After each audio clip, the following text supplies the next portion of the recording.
We've called today's episode Cancer is Scary, so what can we do? With Dr. Donese Worden. I think that pretty much sums it up because cancer is scary. Today, we're here to learn more about cancer, to understand how we can reduce our risk and hopefully offer the latest research to those impacted by cancer. This is a vital topic. So let's meet Dr. Donese. We are joined today by the wonderful Dr. Donese Worden, all the way from Arizona, and she is going to have the answers to our deepest questions today. Dr. Donese, so lovely to have you with us.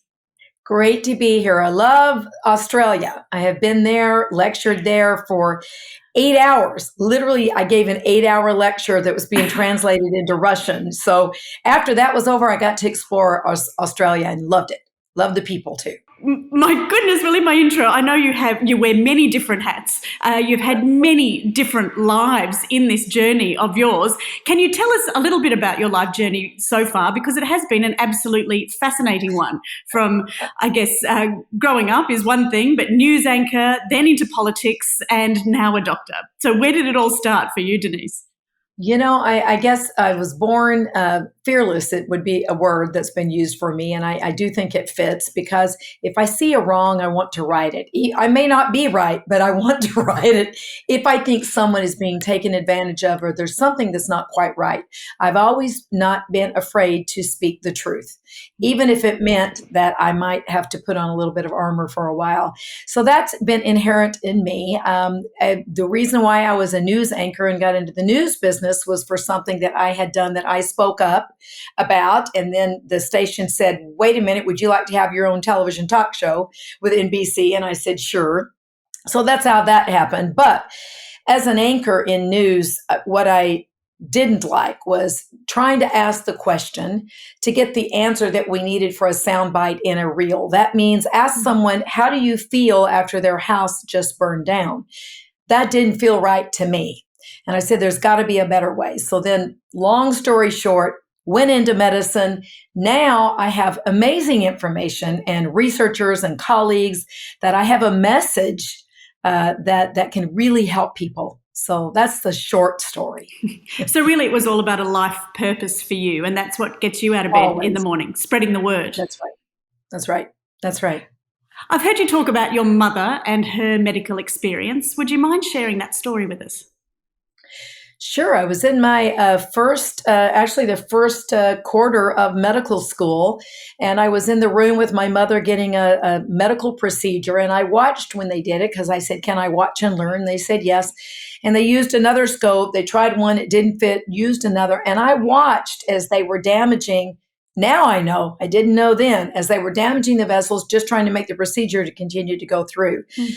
Again, to shorten the story, found that I was the one that said, she's not moving. There's something wrong. She's had a stroke. And they said, no, leave it alone. She'll be fine. And I demanded. And now I've become a very big advocate for family and friends and some of my patients in the hospitals to demand the attention that needed to be done. So a medical mistake actually stroked her, a very healthy woman. Complete aphasia. She couldn't speak, couldn't use the right side of her body. We got her back in many ways with cold laser and other therapies, but it taught me that the medical system has its strengths, but a lot of weaknesses.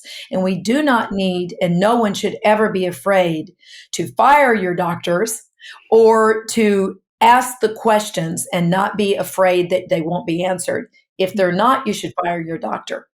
Always, you should be heard, your family should be heard, and we should feel protected and taken care of by doctors and physicians who may have forgotten what those words mean, which is healer and teacher. We should take the time to educate you in your health. That is beautiful advice because often we go in there obviously feeling very vulnerable and, you know, we expect these people, as we should, that they are extremely well-versed and educated in their chosen profession. Correct. But sometimes that gut instinct that you have yourself can be stronger than any of that. That's right. And you know, the doctors are doing the best that they can, but you don't want to forget that you're paying them for their medical expertise. And what they believe, the next doctor may believe completely opposite. So at some point, you do need to educate yourself as much as you can, use your intuition, use that gut instinct, which is very real, by the way. We can scientifically look at it. We know where it is in the brain. We know how it works. It's real. Utilize that, use that to make the decisions for your own health. As a doctor, you actually have a very large spiritual connection, don't you? And you believe that is such a huge part of healing. Let's discuss that a little bit, because we often think that doctors take the clinical side of things and aren't allowed to let their spirituality or their gut instinct kick in when it perhaps needs to. You know, we're really taught in medical school, don't let your emotions show. You need to be strong for the patient. You need to be that person in the white coat that the person can trust. We're taught not to show the emotions. We're not taught not to get involved in the patient, in their emotions.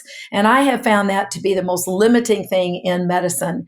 I want to know my patients from every level, not just physically, mentally, and emotionally, but also spiritually, because now I understand their belief systems or their lack of, and help them find something where they can find something connected to something greater than themselves.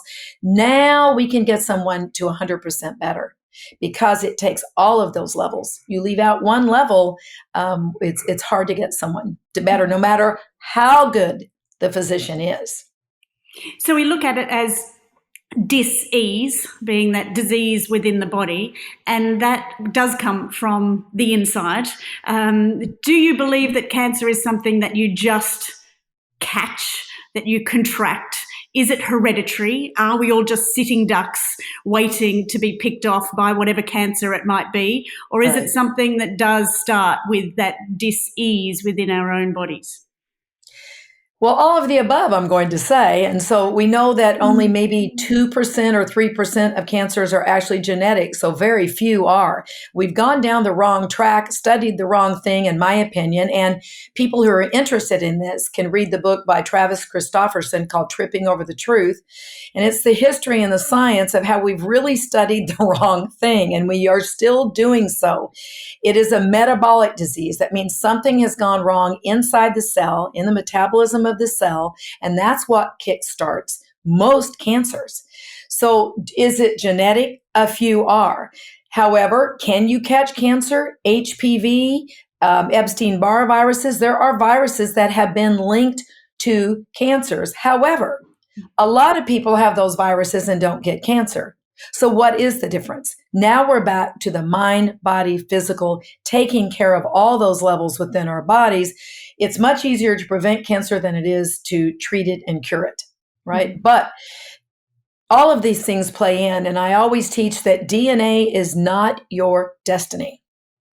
Epigenetics, the study of turning on good genes, turning down or turning off bad genes, that's where the studies should be if we want to look at the genetic portion. Epigenetics, because we're in control of that. So we have a lot of things that we can do in our lives to help prevent and help us not contract diseases, including cancer. So let's start with that. Let's start at the beginning with prevention. Let's not get this thing at all. What does good cancer prevention look like to you? Well, again, if you've got stress in your life, many studies have shown stress alone. It turns on we have an autonomic nervous system, and it's supposed to be in the middle, and we're supposed to be able to fight or flight when we need to run from the bear. Mm-hmm. And we should only do that maybe, a couple of times a month, run from the bear. Hopefully we get away. And then we're not going to have to worry about it at all otherwise. Right. So, but what most people are doing in our lifestyles today, we're running from the bear all the time. Mm-hmm. So when we're turning on that sympathetic nervous system, we're turning off the other piece of that nervous system, the parasympathetic, and that is rest, digest. That is your sleep, that is your digestion, so you can get your nutrients, which we need to combat every disease, where we can do DNA repair, where we actually repair and we detox the body. You turn those things off, you're in trouble. Now we are in trouble and more at risk for cancer and other diseases. So we have to look at that piece. The stress piece is huge. What is the best way to eat? In general, shouldn't be eating sugar, shouldn't be eating a lot of the white things, which we know are bad. But some people, wine can actually be helpful for. Others, it can be detrimental. There are many tests that we can do now to be able to see what is the perfect combination or different types of foods for you. Number one, which foods are not that don't cause inflammation. So for me, identify the foods that cause inflammation in you. It's called an IgG test, delayed sensitivity. It takes 72 hours for some foods to cause inflammation, and they're not anaphylactic. You know those. If you eat celery and you get hives and a rash, you know not to eat those. But the foods that cause a low level of inflammation all the time, those are important to identify. So don't eat the foods that you're allergic to. Don't eat the bad stuff that you already know about. We don't need to talk about what you should not be doing. But what I really would like to talk about is that I think we need diversity. When we talk about eating the rainbow, it's real. Yeah. There are different vitamins and minerals with different colors and different types of food. So do you need to do paleo? Do you need to do, all vegetarian? It really depends on the individual, what they enjoy eating, but variety is the key, because you're not only getting a variety of nutrients, you're decreasing the amount of the toxins, pesticides, herbicides, chemicals that may be on certain foods. So if you eat the same food all the time, you're making your glass more and more full with certain toxins and chemicals. So rotate your foods, eat the things you enjoy, eat more vegetables in general. That's the key. More vegetables, more dark green leafy, and don't eat the white stuff. It's not that complicated, but I'm not saying that's easy to do. I know, as you said, we've heard it 1,000 times. Some of us are still ignoring it, but it's an absolute no-brainer, isn't it? Yeah. I mean, I guess they're going to creep in every so often. If you're having your favorite curry, you're going to have some white rice with that, and that can be, right. That's okay. But on the daily... That's right. That's right. And you should enjoy it, because here's the thing. If you ate something that's going to cause some drama in your body and now you're stressed about it, oh my goodness, I shouldn't be eating this. Right. It's going to put on 5 pounds. It's bad for me. Remember that sympathetic response? Your digestion shuts off. Your immune system is compromised. Now you've got double trouble. You ate something bad and you stressed over it. So I say, if you're going to have a cheat, enjoy it and believe in your body that it can repair, it can heal, and get back to eating healthy. That is a lovely message. Thank you. Then, of course, there is other ways to reduce your stress in your life. And we have, of course, gone down the meditation path. What is your practice in that regard? I do different types of meditation. I like walking meditations, and I like more breathing, more active Kundalini type of meditations. I do quiet meditations as well. Depends on the day, but when you understand yourself, you know what your day is or where you are in that moment. Where are you in that moment? Check in. You'll know what type of exercise that you need to do. But music is a big key, and I think it's far underutilized for stress, for mental health, for many things. And music is a beautiful thing. My husband is Barry Goldstein, who is a composer and a producer, and he does a lot of the music and the products with Dr. Joe Dispenza, works with Nina Morjani, works with many, many others. I could keep naming them. But his intention and the science behind the brain wave and heart frequencies that he correlates within the music, it's powerful medicine, and it has no side effects. So we need to be using music more. So you bring music into your meditation practice rather than just sitting in complete silence? No, I like the guided as well. It depends. Sometimes silence, but I like guided. That's me saying, okay, I've got a busy chatter mind today. It's going to be difficult or frustrating to try to clear my mind. So I'll choose a guided one that will guide me through, or a active breathing one where I'm breathing and holding it in the different energy centers and bringing it up. So, I've studied all kinds of different types of meditation. And when you're aware of yourself and your emotion in that moment, you can choose the proper meditation. And I'm actually laying down, so I've got some that will be releasing soon. I have a meditation that I'm doing with Barry called Symphony of the Cells. And it was prompted by a lot of my oncology patients sitting in that IV chair, whether they're getting a vitamin C IV or they're getting chemotherapy.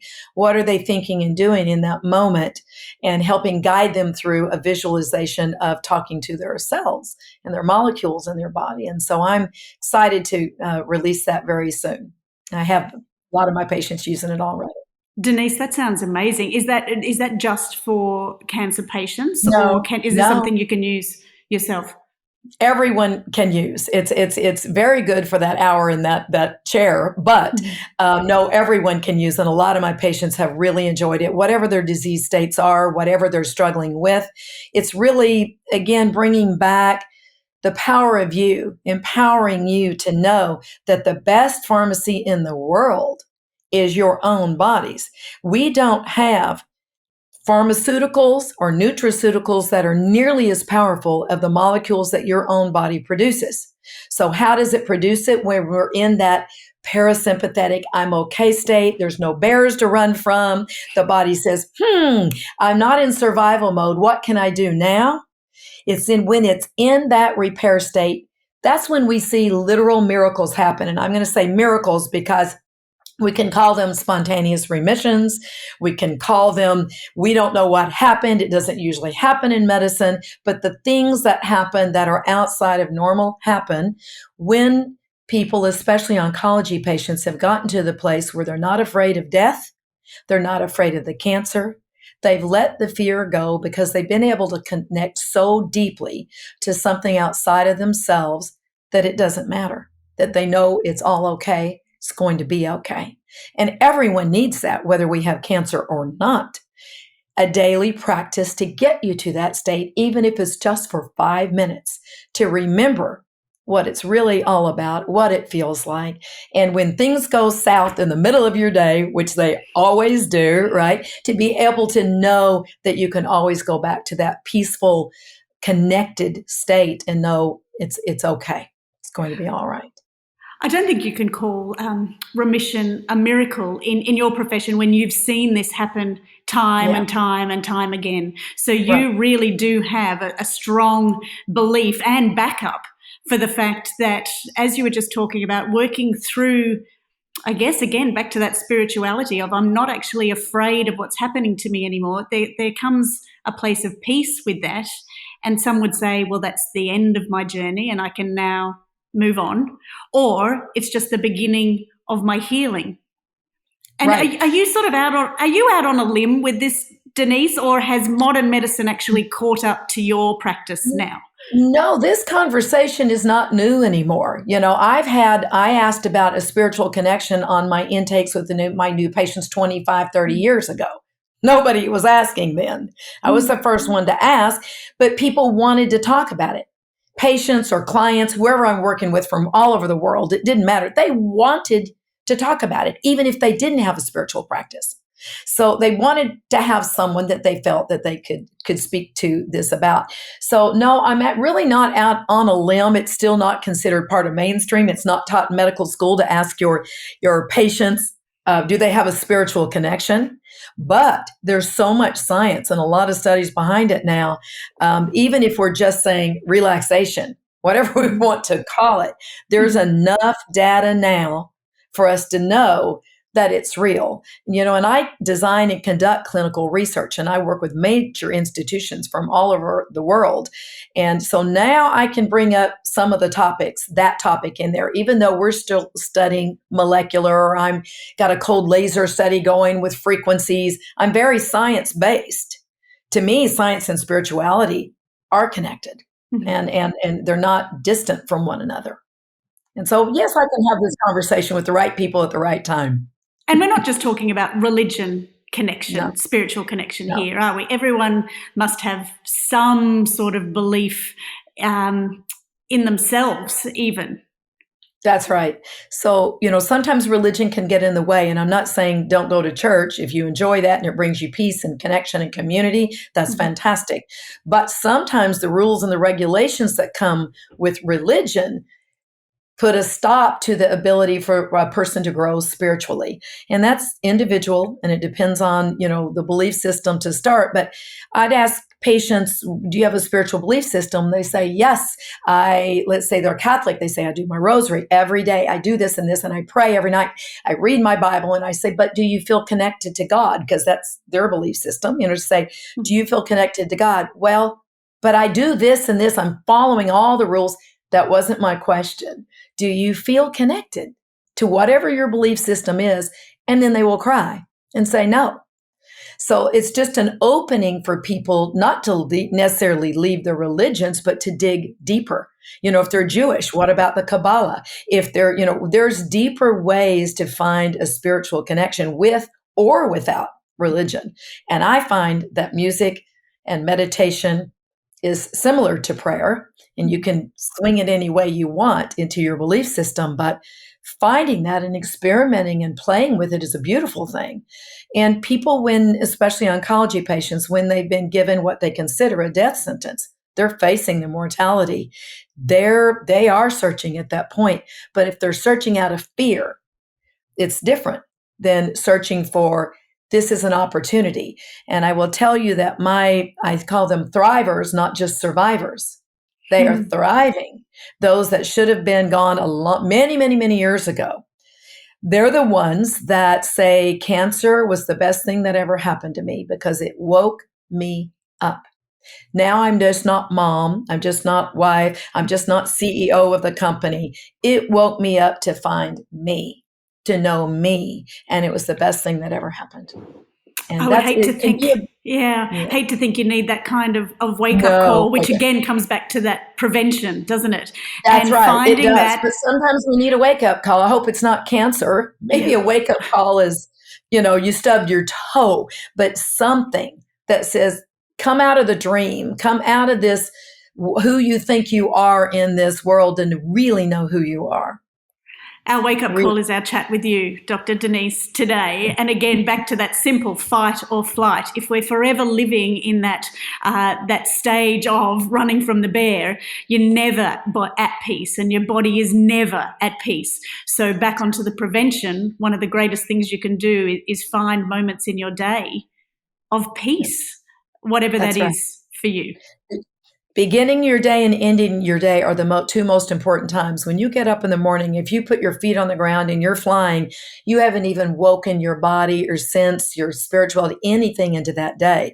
Take a 5-minute process, do something, listen to a song, do meditation or prayer or something. Start your day in that mode. And before you go to sleep at night, try to do that as well, because many sleep challenges, people can go to sleep, but they wake up in the middle of the night, usually around 3 or 4, because you're breaking through subconscious, all these thoughts and things that are bothering you in your day that you stuffed are still bothering you. So they're going to wake you up in the middle of the night. So if you can let go of things and feel that connection again before you go to bed, it's very powerful. And sleeping, and I have the 7 pillars of health that I teach, and that you should be checking in on those pillars. You should be rating yourself a scale of 1 to 10 and doing it often to say, is something off? Maybe I don't need to be ignoring that. Maybe I do need to go to my doctor, or maybe I need to meditate more. I need to go walk in the forest. Something is off because we ignore these signs and symptoms that our body gives us and think, well, that's normal, it'll go away. We need to be more in tune with our bodies, our minds, our spiritual, our relationship, all of these basic pillars. Well, let's start with that, back to the beginning, which is cancer. And so many people, go to the doctor not knowing they even had it and could be so far down the track. I mean, I find it, because luckily I have never been touched by it personally, but how can you not know what's going on in your body with cancer? What is cancer? And should we be able to feel it somewhere in our mind, in our body, in our gut?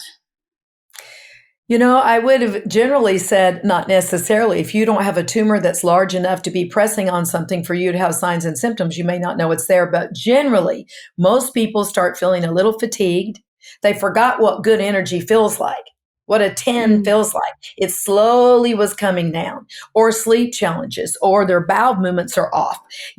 Little symptoms that keep coming and keep coming and get ignored. Most of the time, it's rare for me to find a person that says, I was extremely, extremely healthy. Now, they may say, I was a runner, I was eating healthy, I was doing all this. But when I ask them, pin them down on the 7 pillars, there's usually a few that were not at peak and were being ignored. The body's wise. It's going to give us some signs and symptoms, and it might just be, I don't have the energy I used to be. And the adage of, oh, you're getting older, that's not allowed in my practice. I have 98-year-olds and 90-year-olds that are, my dad's an example at 88, golfing 3 days a week, 18 holes, yoga, Pilates. That's the way we're supposed to age. So age is not. We may slow down a bit, but we should be able to do everything we want to do. But too often we ignore symptoms or signs that our body is giving us. So what are those 7 pillars? First is sleep. We must sleep. And, you need to get 8 to 9 hours of good sleep. When I say good sleep, it's deep sleep, REM sleep. Maybe you need to wear a wearable or an Aura ring, because people say, well, I slept through the night, but I still get up. I'm a little bit tired. I need to know what's going on in that sleep. It's imperative. Next, I've already kind of brought up a bowel movement. Nobody wants to talk about it, but it becomes the most popular topic. So what is a normal bowel movement would be the first thing. It really should be from your wrist to your elbow, that long. And it should be about as big around in the middle as your wrist. Should be medium brown color, a soft log. It should be formed into a log, easily passed. Medium brown, doesn't smell bad. If it's not there, and every day, if it's not there, don't think, well, it's just kind of normal. It's just me. No, there's something that's not allowing your body to eliminate like it should. That's a big one when it comes to health, because the brain gut connection is a whole nother topic that we could talk about. But that affects your mental, your brain, your immune system is modulated in your gut. That GI health is huge. And a lot of people ignore it. We need normal bowel movements. Well, there's so much. Sorry, just on that quickly. There's so much disinformation about that. Whether they float, whether they're pebbles, whether they're this, whether they're that. If it's 2 days a week, if it's 5 days a week, if you do 4 a day. I mean, it seems the range of normal, in inverted commas, is very broad. But you're saying no, daily, soft log, wrist to elbow. That's the length of your foot, by the way, peoples. Yep. Just like my giant Ridgeback does daily, on the daily. When you travel, things may back up, especially women. I'm going to write a book called The Little Brown Book about women when they travel. It's just going to happen, right? But it doesn't happen to men, which is interesting. And men go, when you talk about the length, they're going, women go, I'm not sure I've ever had that. Some do. But you might skip once in a while. But generally, your body should eliminate every day. And disseminate, does it need to float? Does it need to sink? It depends on what you ate. So don't get fanatical. Okay, so that's not a big deal. That's not a break. Right? Okay. Yeah, don't get too much. Just say if most days it looks like that, then you're in good shape.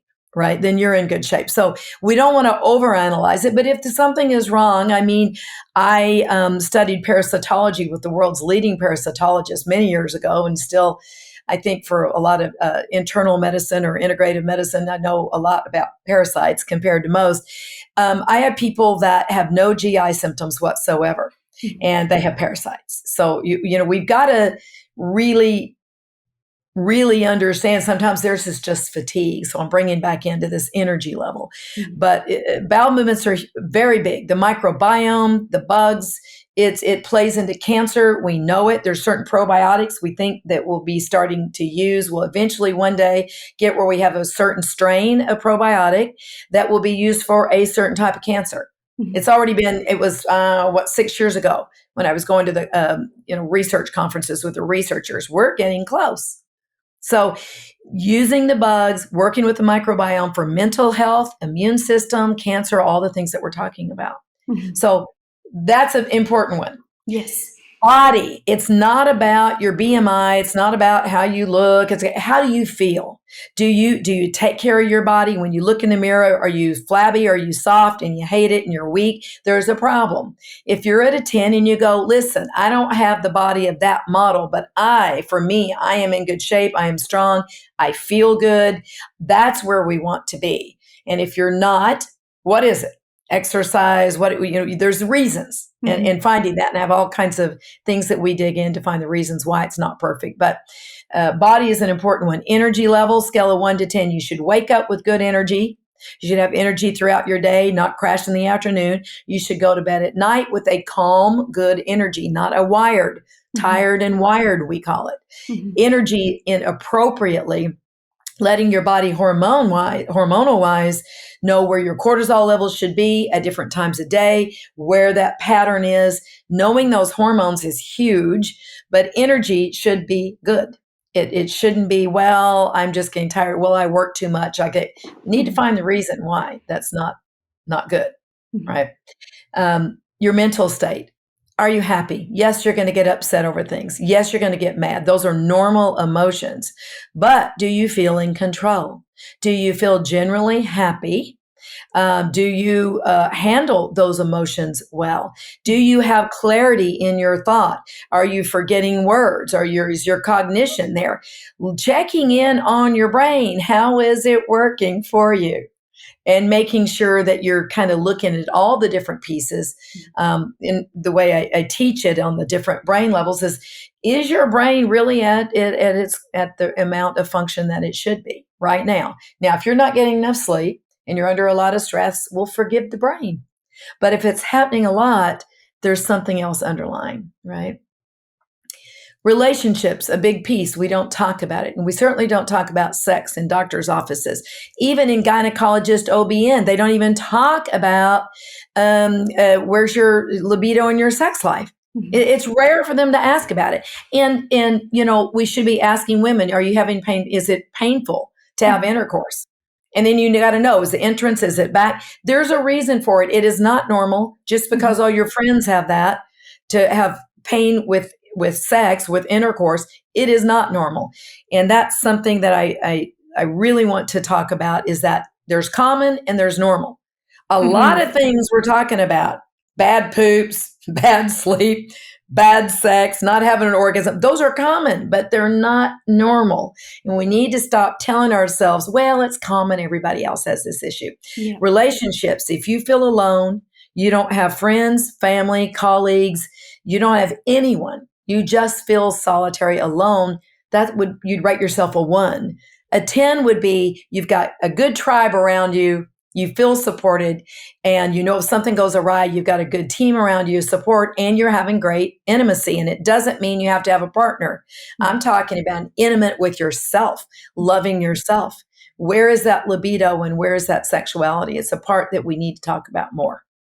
I think we need to put that 1, 2, 3, 4, 5, 6, 7 in our journaling, don't we? We might have a gratitude journal. We might just journal in the mornings when we wake up. It's something we've spoken about here in the Aging Project. Yeah. And I think maybe once a week you've got to have 1, 2, 3, 4, 5, 6, 7 too, and just check those off. So when you go to the doctor, you can take that with you and go, January, I was feeling good, and now I'm at a 2. That's where it's gone wrong. That's exactly right. I'm doing a free ebook that it'll come out at some point when it all gets done, that everybody can do. It's just that checklist, and it gives some options of things that you might think about doing if they're off. But here's the problem. When you go to your doctor and you say, listen, my energy's a little less, they're thinking in their head, well, so is mine. Too often symptoms get dismissed until they're so severe that now they have to start looking. How many times have I had someone in front of me, I see something on the lab that just got dismissed for a long period of time, and it fit their symptoms. And they're like, why did my doctor not see this or bring this to my attention? Well, there's lots of reasons. Sometimes there's nothing to do for it in traditional medicine. There is maybe on the alternative side, but sometimes we have it on both systems. But sometimes it just kind of gets pushed off until it's so major nobody can ignore it anymore. And that's not great medicine. We need to be listening. The tribesmen, the leaders that used to only get paid when you were well. If you were sick, the healer didn't get paid. So, we've kind of got it backwards here. Mhm. We need to listen. And when you say something's not right and your doctor goes, your labs look fine. They're doing a basic CBC chem panel. They're looking at this much of you, this much. There's a lot more.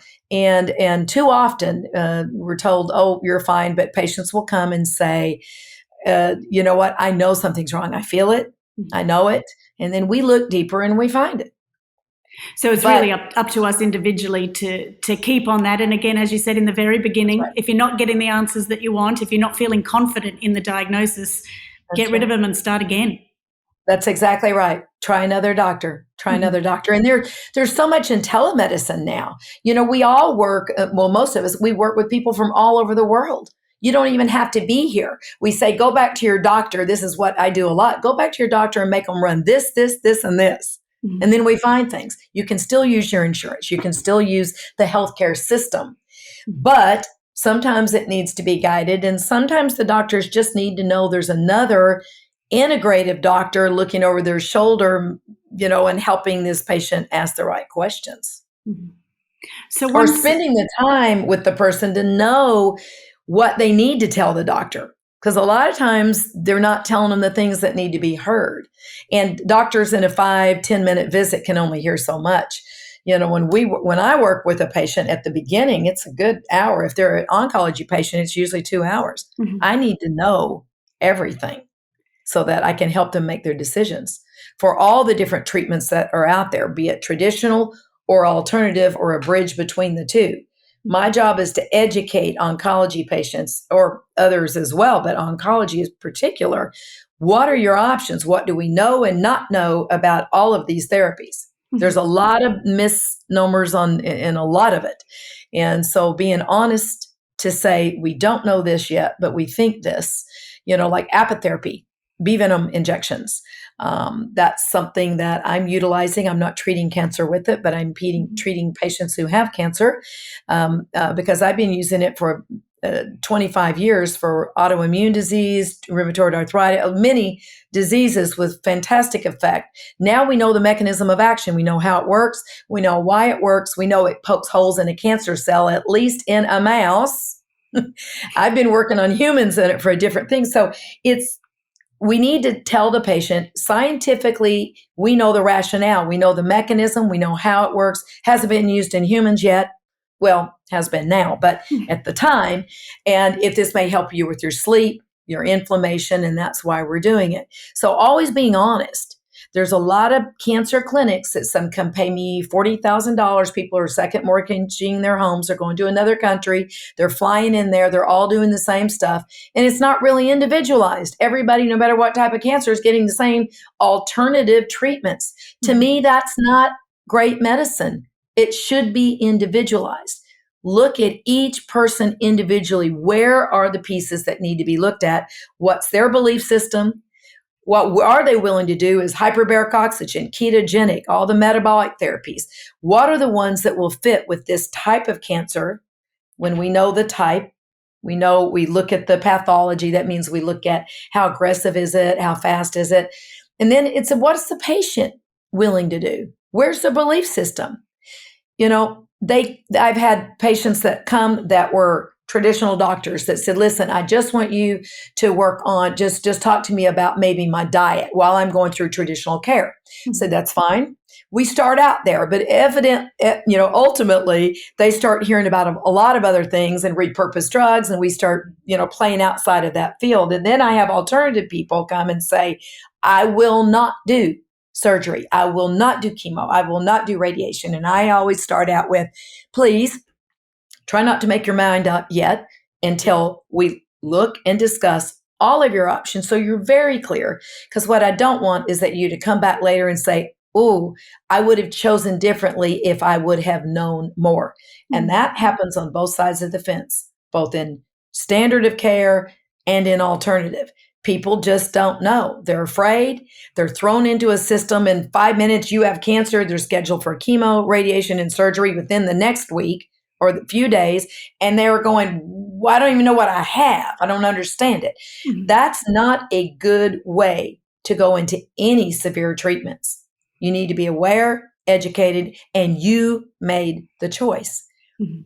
My belief system is whatever you believe. Once you're educated, you know the odds. We don't know this. We do know this. We know this has a 60% chance, blah, blah, blah. When you know that, the one you believe in is the one that will work the best. It may not be what I would have chosen. My job is to educate. Then, whatever you choose and you believe in, that's the best, because remember the most powerful pharmacy? It's not any of the other stuff we're talking about. It's what the body produces. So the patient has to really understand and believe and not be thrown in fear. You got to do this or you're going to die. Mhm. And the doctor doesn't know the patient's name, and the patient barely knows their doctor's name. That's not, if it's life threatening on a tumor, on something that's life threatening, we got to take care of it in the immediate. But most cancers, we've got time to educate to make the right decisions. Mhm. So the patient decides for themselves. Obviously, all cancers are very different, and how they spread and where they start. But is the actual first little cell disruption the same in all cancers? Yes. And so that's where the metabolic theory of cancer comes in. It's, when you get a PET scan has, if there's cancer there, they light up because they put the dye, it's a dye that's radioactive dye in your veins. And wherever it's lighting up, that's metabolic activity. What does that Mhm. mean? Cancer loves sugar. That is its thing. So when we put sugar in the body and the cancers grab it, they light up, metabolism is there. We get to see where the cancers are. That was a long time ago. Dr. Warburg saw that, noticed it, and said, there's a connection here with cancer and this sugar and this metabolism thing. So now Dr. Tom Seyfried at the University of Boston is doing some amazing studies. Dr. Dominic D'Agostino, funded by the Department of Defense in America, and works with NASA and our super soldiers, our Navy SEALs. His goal as a neuroscientist was, how do we put them under extreme pressure, mental, emotional, physical, and keep them healthy? Well, guess what? He found apoptosis, the killing of cancer cells, because we all have cancer cells, right? So he was seeing that, and that's how the worlds kind of collided into, here we've got extremely fit, top of our, as good as you can get physically, emotionally, mentally people, Mhm. and cancer patients. What they have in common, the metabolism, the mitochondria, the powerhouse inside the cell. Remember that from Mhm. Yeah, but biology, yeah, that non-viral. mitochondria, ATP, energy of the cell. When that gets disrupted, it causes the cell to have a glycol. I won't get into the technology of it, but it causes the cell to be disrupted. When that happens, cancer happens. So many of us, and I think in time we will be able to really prove it, although I feel that we've gotten to the point where we have proven it, that cancer is a metabolic disease. It's a metabolic disorder. There will not be one type of cure. You have to hit it from all these angles: oxidative, nutrition, stress. All these pieces need to be, and that's how we treat our patients with the metabolic therapies. Sometimes they're doing chemo as well. Sometimes they're doing surgery as well, but we can help them have better effects with even the traditional care. They can use less and get better effect. Mhm. That means the chemo works better, radiation works better, heal better after the surgeries when we're doing these metabolic therapies. But they can work on their own. We have patients that have only done metabolic therapies and are doing extremely well, especially glioblastomas. It's the fastest cancer that we've got. It's a brain tumor, and very amazing that we can even adjust that at all, lengthen the life of that at all. And there are survivors out there, years and years, that are still going with glioblastomas. And that would have been unheard of years ago. So we're trying to hit it from that cellular disruption, not, oh, sorry, you got it. It's genetic. They do the genetic markers to see which chemos might work. That's valuable if you're doing the chemo route. That's valuable. But very few cancers are genetically caused. So back to that, if it attaches to sugar, I'm assuming if you have a low sugar diet, your body still produces sugars, doesn't it, or glucose within your cells somewhere. But does that again come back to your stress levels? Do you produce more? You're a smart girl. You're a Oh no, step ahead. year nine Okay. biology. Thinking. There you go. You're a step ahead. There are two. So we put people on a ketogenic diet. They are perfect on their diet. They're having a hard time getting into ketosis because if you don't have that free floating sugar, they were starving the cancer is kind of the way to say it. It's a bad term, but that's it.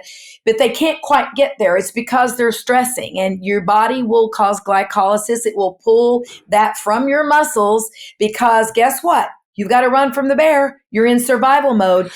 What's it going to choose? Right now, survive that bear or fight cancer. It's got to choose. It's going to choose survival every time. So you must work on the stress and don't have the sugar in the diet, right? You've got to do both. Oh my That's goodness, what I'm Dr. saying. Denise. You've got to work at all the pieces for it to do its real job. That's it. So when we say cancer's on the rise, and it seems to be everywhere and touching everyone and every family and every continent, is that down to the stressful lives that we're living or that elevated stress, or is there more reasons we're seeing more cancers now? A super quick pause in our conversation. Have you heard the news? The Aging Project has a sister platform called You Must Try It. It's come about because, like you, we want to age well, but that means knowing which products or brands to buy. And let's face it, with so many products on the market, it's becoming harder to choose. So, with the guidance of our in-house wellness team, we are doing the research for you. You'll only find tried, tested, and loved products on youmusttryit.com. So, if that's of any interest, go and sign up. We'd love you to join us. Okay, let's get back to our chat. Well, cancer has been around forever. We find it in the mummies. It's not a new thing. Do we know if there's more now than there was then? Not really. But we do know, what used to be 1 in 3 people, now kind of 1 in 2. If you're a woman, you've got pretty much a 1 in 2.5 chance of having some type of cancer. It might be just be skin cancer, but some type of cancer in your life. A man's 1 in 2. You got a 50% chance. Now, is that growing? Those stats have been sitting there a while, but it seems to be that we are seeing more. Are we just catching more? Are we catching them now, whereas we didn't before? Or is cancer really becoming more prominent? And most of us think that it is, and it is our diet, our lifestyle, our lack of exercise, our poor diets, our stress. It's playing into it. Our hormones are a mess. We do these specialty hormone tests that we can look at not just your level of estrogens, testosterone, or progesterone, but where are they converting? Are they going down a pathway like 16-hydroxy? That one causes DNA damage. That's aging. To your show, that's aging, and that is cancer. That's what that pathway, we can see those metabolites now. We used to not be able to see it, and we can use natural things to block those pathways. So we've gotten better at seeing things. People come in and they're on hormones, and I say, well, let's just check and see where those are going, what they are really doing. They say, am I safe to do it? And so I said, let's see what we can see. Let's see how far we can see and block if we can. So to answer your question, I don't know that we really know yet, but we do believe it's on the rise. So the idea, I guess the best idea, is to create a really poor environment within our bodies for cancer to survive, which ultimately means having a great, well-rounded life, diet, limiting that stress, having a good spiritual practice, giving time for yourself, all of those things. All those things. Ketosis obviously plays a huge role in that, and that can be something as simple as your intermittent fasting, time-restricted eating. Where do ketones? I haven't quite grasped what the difference between ketones and ketosis is in that regard. Yeah. Ketosis is just the state you get into when your body's making ketones or you're you're taking ketones. Ketone bodies are formed when the body doesn't have any sugar. It looks around for, if it says, so first of all, cancer doesn't eat fat or protein. Its only fuel is sugar. So if there's not enough sugar around, the body goes, what am I going to use for my brain energy for the body? I have to have energy. So it starts burning fat When it burns fat, it makes ketone bodies. And by the way, those are clean fuel. Your brain loves it. That's why in neurological diseases, Parkinson's, ALS, MS, all of these Alzheimer's, we're seeing really good effect with ketogenic diets from a brain standpoint because ketone bodies are clean fuel. It's like the high octane. It's better. It's a better, faster fuel. But if you eat sugar and carbs, your body goes, oh, I don't have to produce any ketones now. Okay, right? so actually starving the body for a little while in your fasting creates ketones. And you therefore got you're it. So burning fasting that, can right. create, that's right. Fasting creates ketones, but we can't fast all the time. So that's why the diet high in fat. So again, a lot of people say I'm doing ketogenic diet and I say, are you in ketosis? Well, I don't know. I think so. I said, well, first of all, if you're not testing, you don't know. And don't do it if you're not going to do it right. Because a lot of people go and try a ketogenic form of diet and it's unhealthy. They're not getting enough vegetables. They're decreasing their carbs because they can't have enough vegetables. If you're going to do it right, you have to have high fat. We're just talking 70, 75% fat. Good oils, that's avocados, coconut oil. You have to work hard to get enough oil. You have very little protein. People think it's an Atkins high protein. It is not. It's lower protein, and we adjust it per person, type of cancer, where they're at. If they're losing weight, we have to adjust it. But in general, ketogenic diet is high fat, low protein, and super low carbs and no sugar. That's what the diet is. That's tough to stick to all year round, isn't it? Well, not now because there's so many great recipes and we've got monk fruit sweeteners and you can make fat bombs and they're better than a Reese's cup. There's so many good things out there that you can make that are high fat, that are yummy. No, it used to be harder, but now so many people have come up with great recipes. There are companies that will deliver your meal. It's $5 for a ketogenic meal and they're yummy and they're great. And we have gotten past that. It is not that hard. When you eat out, get a ribeye. You don't get French fries and potatoes, but you get a ribeye, a slab of butter on the top. You know what to do when you eat out. But when you're at home, no, you're not deprived and you feel so good. And then what happens? You go out, you have that piece of cake, it's a birthday or whatever, and you go, oh, Chilo, I'll get back in. And you can get back into ketosis, but you feel so bad for 2 days. You eventually come to that, yeah, it's not worth it. It's not worth it. So, how much you do it. Do you want to do intermittent fasting? Do you want, we again, that's the individual. What are they willing to do? What do you like? What do you enjoy? Because if you don't enjoy it, you're not going to do it. It's a flop. It's not going to work. So to be successful, something that is easy, that you enjoy, that you feel good on, now we've got compliance. Now people will do it. And ketogenic is, at this point, there's so many things, and you have to read labels. Everything's got keto label on it, at least in America. And it's not. You read the label and you're like, this isn't even close. So you have to be careful. But when you follow the recipes correctly and all, it's yummy. And if nothing else, if you don't do keto, don't eat a lot of sugar, eat less carbs, and eat more veggies. That's it. We're on to that.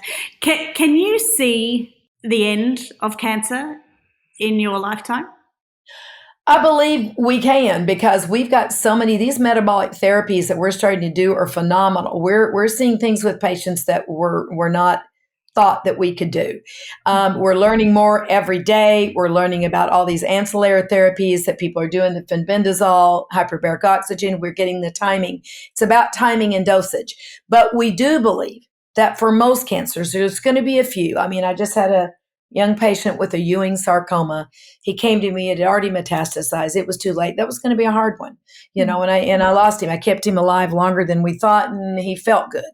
But there will be some. But for most types of cancers in our lifetime, I do believe we're going to be able to slow it, stop it, learn to live with it, but it won't kill us. I do believe we'll get there. And we're already seeing patients that they beat the odds hands down all the way through. the timing, how they feel. And some have spontaneous remissions, but they are the ones that are spiritually connected. They've got all the dots connected. Some aren't to that level, but they've really beat the odds because they believe what they chose was going to work. That's the difference. Instead of somebody please save me and help me, I'm afraid. Those are the ones that don't do as well. Dr. Donese, you are an extraordinary educator and empowerer and enlightener, and I cannot thank you enough for your time today. I know that our whole audience will be wanting to reach out to you, and it is something that I know you're an extremely busy lady, but your platforms are open and available to everyone across the globe to reach out to you and discover more of your learnings and your insight. And we'll put all of those links up for the Aging Project listeners to grab hold of. So thank you very, very much for today's chat. Thank you for the work that you're doing on your end too. When I looked at what you guys have going on your side, it's beautiful. We're just part of something beautiful, and it's an honor to be part of people's journey. It's just an honor. Amen. And thank you for your work as well. Thank you, Dr. Donese. We'll speak to you soon. You're welcome. All right. I found today's conversation so interesting. It's reassuring to me that only 2 to 3% of cancers are actually genetic. I think I'll begin by using Dr. Donese's 7 pillars to evaluate my health regularly. And remember, those pillars are sleep, body, bowel movement, energy, mental, relationships, and spiritual. What a great checklist. I'm also going to take my sugar intake a little bit more seriously. And although I've cut it out, I'm sure there are still some foods in there where sugar slips on in without knowing. And, of course, focus on eating the rainbow. And look, isn't it wonderful that we are hearing the same themes with all of our guests, which is really cutting down our to-do list. Stress, take that seriously. Music and meditation were mentioned, and a spiritual practice, whatever that means for you. I encourage you to find a practice that is right for you. I hope today's conversation taught you something new and has you wanting to take greater ownership of your health. As always, thank you so much for joining me. I'm Shelley Craft, and I will catch you again soon.